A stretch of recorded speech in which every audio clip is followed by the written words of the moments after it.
Ahora nosotros decidimos dejarnos arrastrar y seducir o no. Si entramos en la tentación, significa que ahí ya estamos a concebir y llegar a dar a luz el pecado.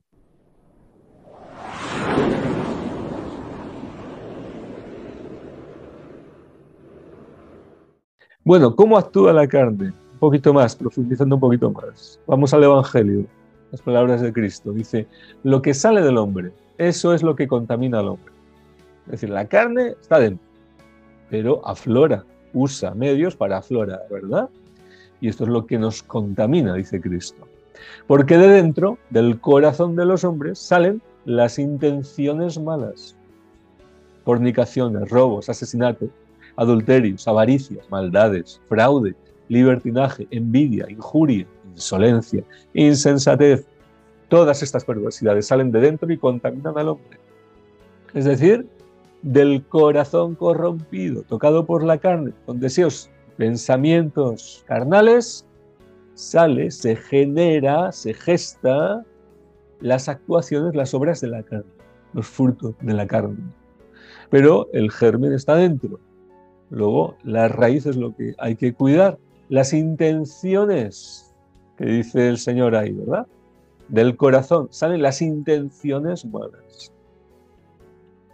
Y es que es el corazón corrompido el que tiene estas intenciones que contaminan al hombre.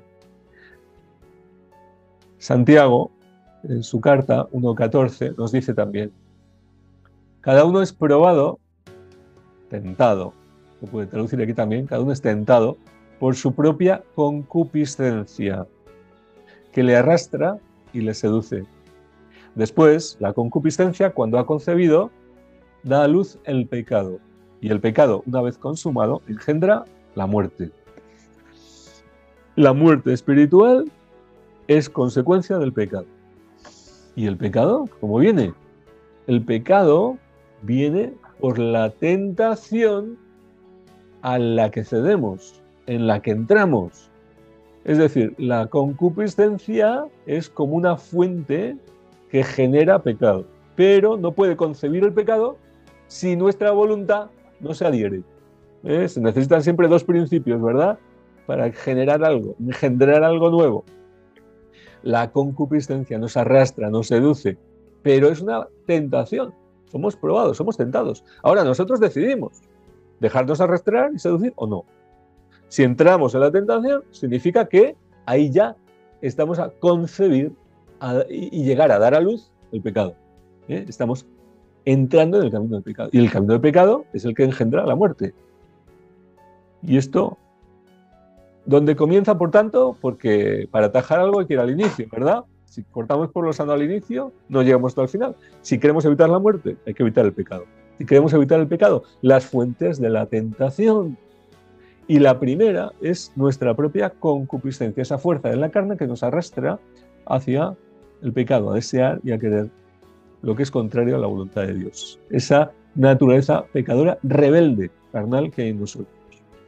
La concupiscencia es algo de lo que ha tratado el Catecismo, por ejemplo, en el punto 405. Dice, citando a San Pablo, Romanos 15, realmente mi proceder no lo comprendo, pues no hago lo que quiero, sino que hago lo que aborrezco. Bien sé yo que nada bueno habita en mí, es decir, en mi carne. Mi carne. En efecto, querer el bien lo tengo a mi alcance, mas no el realizarlo, puesto que no hago el bien que quiero, sino que obro el mal que no quiero.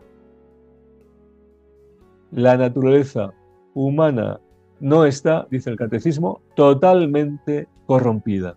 Está herida en sus propias fuerzas naturales, sometida a la ignorancia, al sufrimiento y al imperio de la muerte e inclinada al pecado.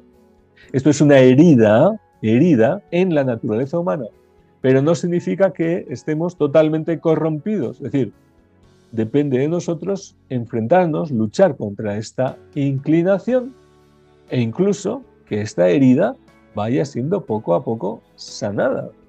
Porque si vamos fortaleciéndonos en el espíritu, tenemos más dominio sobre la carne. Y todo lo que estaba desordenado en nosotros, el espíritu haciendo una obra nueva, el hombre nuevo en nosotros, significa que va construyendo, edificando pues lo nuevo en orden, la obra de Dios. Sin embargo, el hombre carnal que cede a la inclinación de la concupiscencia va abriendo más esa herida. Esa naturaleza herida, que no totalmente corrompida, puede llegar a estar totalmente corrompida.